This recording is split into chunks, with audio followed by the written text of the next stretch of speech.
আসসালামু আলাইকুম রহমতুল্লাহি ওবরাকাতুহ। এক হাদিসে হুজুর সাল্লাল্লাহু আলাইহি সাল্লামের ইরশাদ বর্ণনা করা হইয়াছে, যে ব্যক্তি আল্লাহ তাআলার নিকট সচ্ছলতা চাই, আল্লাহ তাআলা তাকে সচ্ছলতা দান করেন। আর যে ব্যক্তি আল্লাহ তাআলার নিকট পবিত্রতা চাই, আল্লাহ তাআলা তাকে পবিত্রতা দান করেন। আর উপরের হাত অর্থাৎ দানকারীর হাত উত্তম নিচের হাত অর্থাৎ গ্রহীতার হাত হইতে যে ব্যক্তি ভিক্ষার দরজা খোলে, আল্লাহ তাআলা তাহার উপর অভাবের দরজা খুলিয়া দেন। হযরতে আলী রাদিয়াল্লাহু তাআলা আনহু এক ব্যক্তির আওয়াজ শুনিলেন, সে আরাফাতের ময়দানে মানুষের নিকট ভিক্ষা করিতেছিল। তিনি তাহাকে চাবুক দ্বারা মারিলেন, এই জন্য যে এমন দিনে এমন স্থানে আল্লাহ ব্যতীত অপরের নিকট চাইতেছে। অন্য এক হাদিস আছে, যে ব্যক্তি ভিক্ষা দরজা খুলে, আল্লাহ তাআলা তাহার উপর দুনিয়া ও আখিরাতের দরিদ্রতা দরজা খুলিয়া দেন। নাউযুবিল্লাহ। আল্লাহ তাআলা তাহার উপর দুনিয়া ও আখিরাতের কল্যাণের দরজা খুলিয়া দেন। আর যে ব্যক্তি আল্লাহ তাআলার সন্তুষ্টির উদ্দেশ্যে দানের দরজা খুলে, আল্লাহ তাআলা তাহার উপর দুনিয়া ও আখিরাতের কল্যাণের দরজা খুলিয়া দেন। অন্য হাদিসে আছে, যে ব্যক্তি ভিক্ষা দরজা খুলে, আল্লাহ তাআলা তাহার উপর দারিদ্রতার দরজা খুলিয়া দেন। কোনো ব্যক্তি রশি লইয়া লাকড়ি বাঁধিয়া নিজ কোমরে বহন করিয়া বিক্রি করে এবং উহা দ্বারা আপন জীবিকা নির্বাহ করে, ইহা ভিক্ষা করা হইতে উত্তম, চাই সে ভিক্ষা পাওয়া যাক বা না যাক। আর এক হাদিসে আছে, যে ব্যক্তি সদকার দ্বারা বা আত্মীয় স্বজনের হক আদায় করার দ্বারা দানের দরজা খুলে, আল্লাহ তাআলা তাহাকে অধিক দান করেন অর্থাৎ তাহার সম্পত্তি বৃদ্ধি করিয়া দেন। আর যে ব্যক্তি সম্পদ বাড়াইবার নিয়তে ভিক্ষা দরজা খুলে, ইহাতে তাহার অভাব ভারিয়াও যাইতে থাকে অর্থাৎ প্রয়োজন বাড়িতে থাকিবে আর আমদানির যথেষ্ট না হওয়া বৃদ্ধি পাইতে থাকিবে। হযরত ইমরান ইবনে হুসাইন রাদিয়াল্লাহু তাআলা আনহু হুজুর সাল্লাল্লাহু আলাইহি ওয়াসাল্লামের ইরশাদ বর্ণনা করেন, যে ব্যক্তি সম্পূর্ণরূপে আল্লাহ তাআলার দিকে মনোযোগী হইয়া যায়, আল্লাহ তাআলা তাহার সকল প্রয়োজনের দায়িত্ব গ্রহণ করেন এবং তাহাকে এমন জায়গা হইতে রিজিক দান করেন যে তাহার ধারণাও হয় না। আর যে ব্যক্তি সম্পূর্ণরূপে দুনিয়ার প্রতি মগ্ন হইয়া যায়, আল্লাহ তাআলা তাহাকে দুনিয়ার হাওয়ালা করিয়া দেন। আর যে তুমি জানো আর তোমরা কাজ জানে অর্থাৎ মেহনত করো ও কামাই করো, যে পরিমাণ কষ্ট সহ্য করিবে সেই হিসাবে আমি তোমাকে দিতে থাকিব। অর্থাৎ আবু যর গিফারি রাদিয়াল্লাহু তাআলা বলেন, হুজুর সাল্লাল্লাহু আলাইহি সাল্লাম ইরশাদ করিয়াছেন, আমি তোমাকে আল্লাহ তাআলাকে ভয় করার ওসিয়ত করিতেছি, নির্জনেও এবং প্রকাশ্য আল্লাহ তাআলাকে ভয় করো। আর যখন কোনো অন্যায় কাজ হইয়া যায়, তখন ক্ষতিপূরণ হিসাবে কোনো ভালো কাজও করো। আর কাহারও নিকট সওয়াল করিও না অর্থাৎ চাইও না।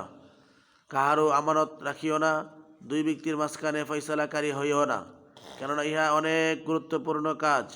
ইহা প্রত্যেকের সামর্থ্যের বিষয় নয়।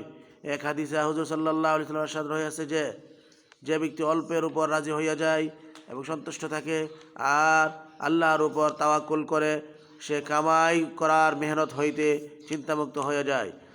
এক হাদিসে হুজুর সাল্লাল্লাহু আলাইহি ওয়াসাল্লামের ইরশাদ বর্ণিত হইয়াছে, যে ব্যক্তি সবচেয়ে বেশি শক্তিশালী হইতে চায়, সে যেন আল্লাহর উপর তাওয়াক্কুল করে। আর যে ব্যক্তি সর্বাপেক্ষা ধনবান হইতে চায়, তার উচিত যে নিজের কাছের জিনিসের উপর যে পরিমাণ ভরসা হয়, উহা অপেক্ষা আল্লাহর নিকট যাহা আছে উহার উপর কোনো যেন ভরসা বেশি রাখে। আর যে সবচেয়ে বেশি সম্মানিত হইতে চায়, সে যেন তাকওয়া অবলম্বন করে। অভিজ্ঞতায় দেখা গিয়েছে যে লোকদের উপর মানুষের তাকওয়ার যে পরিমাণ প্রভাব পড়ে, এত প্রভাব অন্য কোনো জিনিসের উপর পড়ে না। যে ব্যক্তির মধ্যে তাকওয়া যত বেশি পরিমাণ হইবে, ততই মানুষের অন্তরে তাহার ইজ্জত ও সম্মান বেশি হইবে। হযরত ওয়াহাব রাহমাতুল্লাহি আলাইহি আল্লাহ তাআলার ইরশাদ নকল করেন, যখন বান্দা আমার উপর ভরসা করে, তখন আসমান জমিন সব কিছু